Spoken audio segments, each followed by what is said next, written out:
Greetings, program!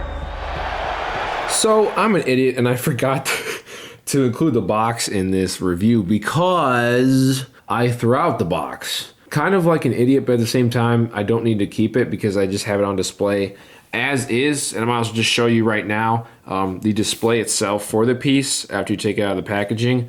They have like these screws and stuff. You can put it on the display and screw it on the bottom of the holes and have it so it's secured in place on the stand. It will not move, so that's very cool. Might as well just get measurements for you right now of this stand. You can see the footprint of it. About 12 and maybe 3/4 inches long. You can also see it's at an angle, so it'll kind of display the car towards you. But the sides here, or I should say the depth, it's about a little bit under 6.5 inches in width. The car itself is about from the top of the tires here, or I should say the front of the tires, to the back of this exhaust pipe, which is probably the longest point. It's about 8 3/4 inches. And then I'm gonna say the widest of the tires here, about 5 1/8. So, yay, measurements out of the way. The Dark Knight Rises tumbler is really cool die cast, so it's gonna be metal all around. You have plastic windows, as well as like a hard rubber, almost like a plastic, but it feels rubbery. So it's probably like a hard rubber for all of the tires, including the back ones. They feel a little bit more rubbery than the front ones, probably because the tread is different. The likeliness and authenticity of this guy, made by Hot Wheels, they did a fantastic job. For the most part, I think it looks just like the Bane tumbler, or whatever you want to call it.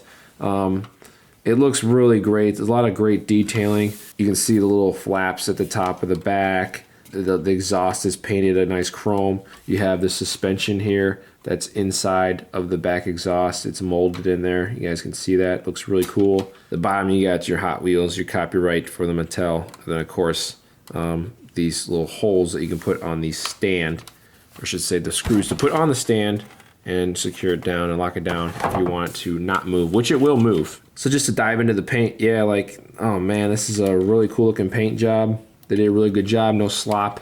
You got silver on the tires. The tires look really great as long as silver accents everywhere. And like suspensions I showed you in the back. It just looks really, really cool. And of course you have like this little reflection there for this little pit. I don't know if that's exhaust or whatnot over here too.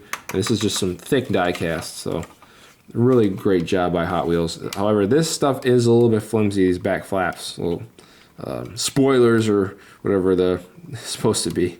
Be careful with those. Be careful with those. Otherwise, this guy's very solid, very awesome. The car itself does not have a action feature where you just roll it back and then it moves forward. It just rolls on itself, which is just fine.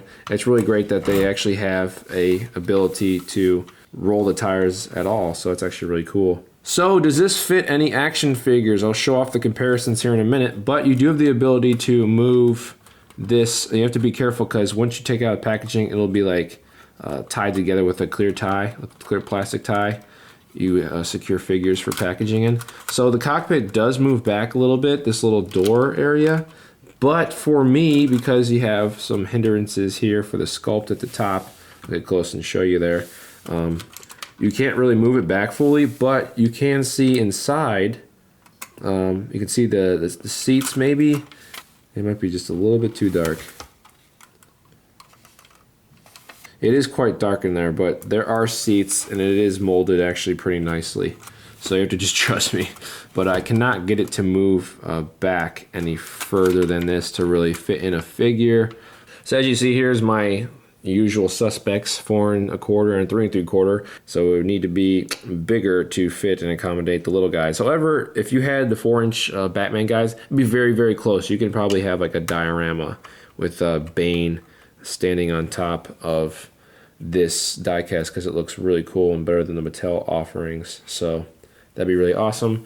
As well as just throwing in the 6-inch figure in comparison, because I used to have a 6-inch figure, like right here I had Bane, the Mattel Bane. But I don't have him anymore. Right now I have the Mafex Joker, which I probably won't have anymore either.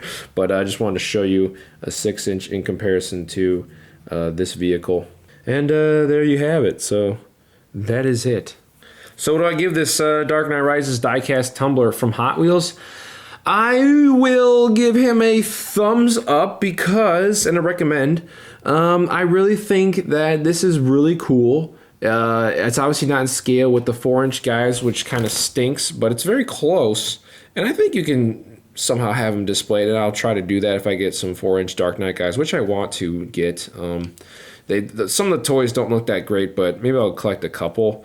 But I don't know. I really want to branch out to other franchises because the Dark Knight is either my second or third favorite franchise, right behind Jurassic Park and Alien. So I really like this guy. I really recommend him. The detailing is just pretty phenomenal. The paint is really good. There's no real paint defects. It kind of stinks you can't fit a figure in there, but I mean, you really don't. The sculpting inside the little cockpit, it looks really nice. It just, I don't know, it looks really good. So if you like what you see, pick it up. Thanks guys very much for watching. End of line. I'm Brando and I fight for the users. Thank you for choosing. See Congress.